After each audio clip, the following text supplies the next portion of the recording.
mother was alive, we were at the hospital, and she was about taking her treatment. Please, can you bring it up?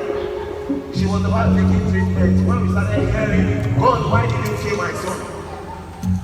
Good morning, can you hear what I'm saying? So we were like, what's happening? It just happened that the woman just lost their child and she was asking, God, why did you kill my son? This morning, I want you to ask that question in the reverse.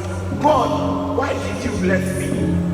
Because I know that I did not deserve your goodness. Come on. Raise, let the fruit of your lips this morning begin to bless Jesus.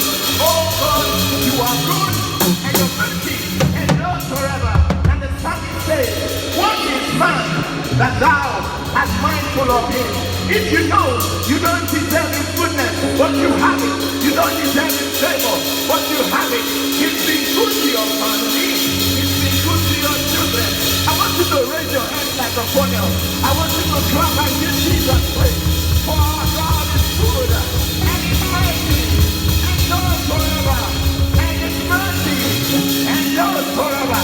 Somebody give Jesus a shout of praise.